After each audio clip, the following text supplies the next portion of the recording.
DVR.com for as low as $80 a month.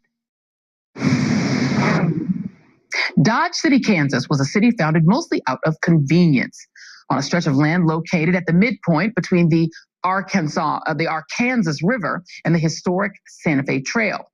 In the mid-1800s, Dodge City, Kansas became a place for frontier travelers and cattle traders to rest their herds and grab a drink at the famous Long Branch Saloon and maybe get in a bar fight or worse.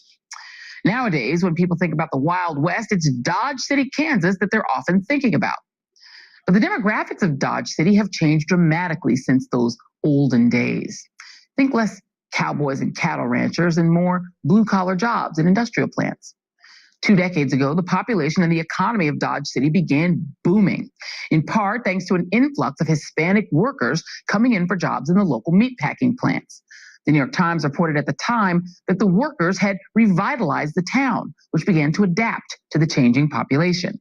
Quote, more than half the home purchases last year were by Hispanic buyers. Banks and stores are looking for bilingual employees. The local paper now publishes a tabloid weekly in Spanish. The school superintendent is studying Spanish. A decade after that report was published, Dodge City became a full-fledged majority-minority city. And since then, the population of Dodge City has grown to a robust, diverse size of 27,000 people. And everyone seemed to have adjusted. Well, not everyone.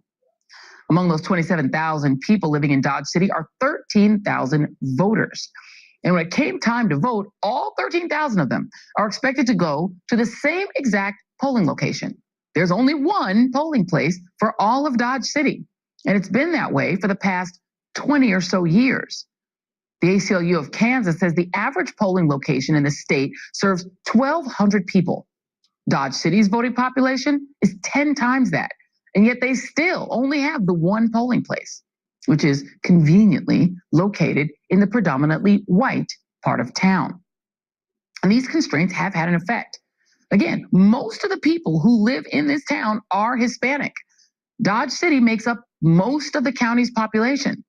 But in the last non-presidential election, 2014, Hispanic turnout in that county was just 17%, compared to 61% turnout for white voters. So voting in Dodge City, Kansas, particularly for Hispanic voters, was already an issue.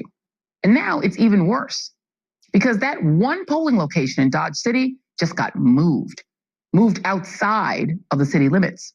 And this new location is a mile from any local bus stop. The county clerk says they had to make this last-minute move because of the construction going on at the old location. After some prodding from the ACLU this month, she finally agreed to arrange for a special bus service that day to help transport people to the new location, which you can reserve on a first-come, first-served basis. The school district in Dodge City, already noticing the problem here, has said they are more than willing to open up the schools to create more polling locations in Dodge City. But the county clerk so far has refused. The chairman of the local Democratic Party told the Associated Press today that the lone polling place in Dodge City has contributed to a, quote, way below average Hispanic turnout in voting there. And this latest shift is happening at a really crucial time. In Kansas, the Republican Secretary of State, already in trouble with the ACLU this year for making it harder for people to vote in his state, is in a tight campaign for governor with the Democratic nominee, State Senator Laura Kelly. In Kansas, it's coming down to the wire. The concern about what will happen to Latino voters this year extends, by the way, beyond Dodge City. There are also the headlines popping up over the last couple of weeks in which Democratic strategists are airing their concerns that the party may not be doing enough to mobilize Latino voters nationwide, particularly in competitive seats in states like Texas and Arizona and Nevada, where Democrats are actively trying to flip blue, and that also have large Hispanic populations. So if Democrats are trying to reach Latino voters, who they're going to need in order to win those competitive elections, are they doing enough with 18 days to go? Joining us now is Voto Latino President and CEO and MSNBC contributor, Maria Teresa Kumar. Maria Teresa, great to see you tonight. Great to see you, Joy. So I think, MTK, that the Dodge City story You're telling everybody my code name. What are you doing? Sorry. I'm sorry about that. So I think the Dodge City story partially answers. Don't be tweeting Maria Teresa with that name. Right. It partially answers the question that I think you and I probably have this conversation every 2 years approximately, is why is it that the Latino vote is so far under its population? At least in Dodge City, Kansas, it's by design. Apparently. But is that the case nationwide, or is there something else going on? It's a couple of things. One, first of all, everybody looks at the Latino vote in comparison to 2014, where every single American across demographics, our voting population was down in 70 years.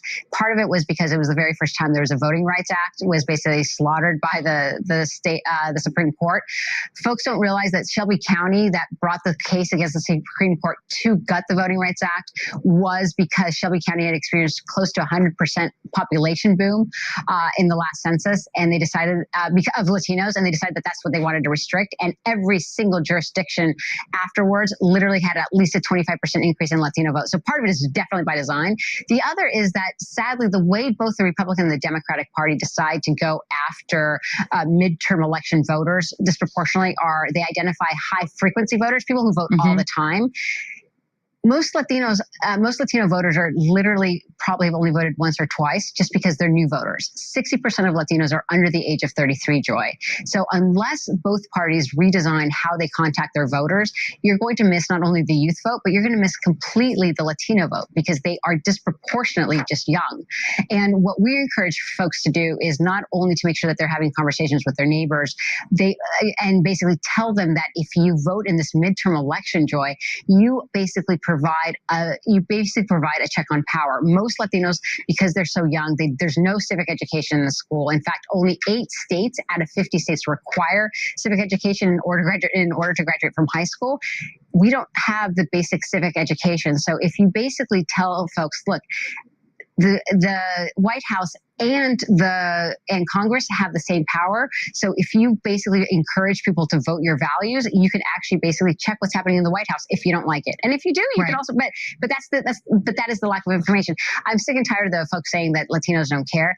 80% of Latinos, once they're registered, they actually vote. Our job, though, is to encourage that. We are literally expecting 4 million new young Latinos to become of age in the next 3 years. There's going to be 1 million Latinos becoming of age every single year for the next 10 years. And thanks for making the point. Thanks for making the point about the youth, right? Because young people of all ages don't really vote in high numbers, but more Latinos are young than other populations. The NALEO has done a poll, Latino Decisions Tracking poll, that shows that of those who have said they've been contacted by a political party and asked to register, only 45% of Latinos reporting that they've been contacted. Is this partly because in the Democratic Party, the sort of focus on voter registration has not been as strong as the focus on, as you said, getting out high-frequency voters? That's exactly right. And we have to change the model. What you also see is that the majority of how people invest in the Democratic Party it's often identifying where is there a union stronghold. The union stronghold is in the Midwest. The opportunity, the marketplace, the new opportunity for voters is all in the South, not just because of the Latino boom, but you have jobs going into the South in the technology industry. You have a lot of young professionals moving into the South. And when I say the South, I'm talking about Georgia, I'm talking North Carolina, Florida, Texas, Arizona.